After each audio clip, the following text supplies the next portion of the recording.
हर permission contact करना, उसको follow करना, उस पर स्पाई करना, उसके पिक्चर्स को शेयर करना, उसके पिक्चर्स की कॉपीज बनाना, उसके पिक्चर्स को कहीं पे लगा देना, उनको नो सुनना एक्सेप्टेबल नहीं है और नो की वजह से वो आगे से जो है वो किन जुर्म में जराइम 17 years old Sana was brutally killed by one of her Haris Shahzad.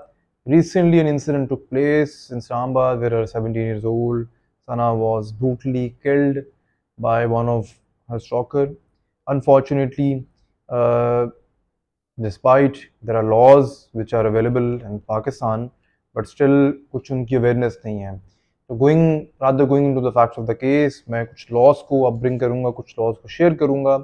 और अनफॉर्चुनेटली हमारी सोसाइटी में नो एक ईगो का क्वेश्चन बन चुका हुआ है कि someone says no to you and another person take that as an ego issue. सबसे पहले तो साइकोलॉजिकली चीज़ों को रिजॉल्व करना बहुत ज़रूरी है, क्योंकि लोगों को नो सुनना एक्सेप्टेबल नहीं है और नो की वजह से वो आगे से जो है वो किन जुर्म में जराइम में मुलव्वस हो जाते हैं उसका अंदाज़ा ही नहीं है.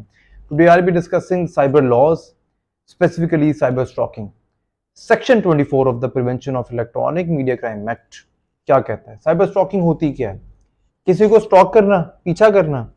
It's a very clear case, very clear law given in our law act of PECA कि किसी भी बंदे को विदाउट हर परमिशन कांटेक्ट करना, उसको फॉलो करना, उस पर स्पाई करना, उसके पिक्चर्स को शेयर करना, उसके पिक्चर्स की कॉपीज बनाना, उसके पिक्चर्स को कहीं पे लगा देना या किसी फेक अकाउंट से उसको स्टॉक करना या उस पर नजर रखना. अगर वो बंदा या उसको कंटिन्यूसली फ्रेंड रिक्वेस्ट भेजते रहना. फॉर एग्जांपल, अगर एक लड़की ने मेरी फ्रेंड रिक्वेस्ट को रिफ्यूज कर दिया, इग्नोर कर दिया, मैंने एक दफा भेजी, बार बार भेज रहा हूं despite repeatedly the refusal, this is cyber stocking. इस साइबर स्टॉकिंग की सजा 3 साल कैद और 10 लाख से ज्यादा जुर्माना है. और अनफॉर्चुनेटली हम इन चीज़ों को इस तरह लेके चलते ही नहीं हैं, क्योंकि हमने लॉ की अवेयरनेस ही नहीं की हुई. तो लॉ की अवेयरनेस करना बहुत ज़रूरी है, क्योंकि हमारे पास साइबर लॉ स्टार्ट हो गए हैं. और आजकल के जो हमारा जनरेशन चल रही है, सोसाइटी में चल रहा है, सबसे पहला जो कॉन्टैक्ट होता है वो होता ही सोशल मीडिया के थ्रू है. अब सब कुछ सोशल मीडिया से लिंक्ड हो चुका हुआ है, तो जो सबसे पहले रिफ्यूजल होता है वो सोशल मीडिया पे होता है. उसके बाद स्टॉकिंग स्टार्ट होती है और फिर कुछ बीमार जहन के लोग, साइकोलॉजिकल जो लोग जहनीत के होते हैं, दे स्टार्ट फॉलोइंग अप और फिर वो फिजिकल फॉलो में आ जाता है, फिजिकल फॉलोइंग में आता है. तो very clear case cyber stocking.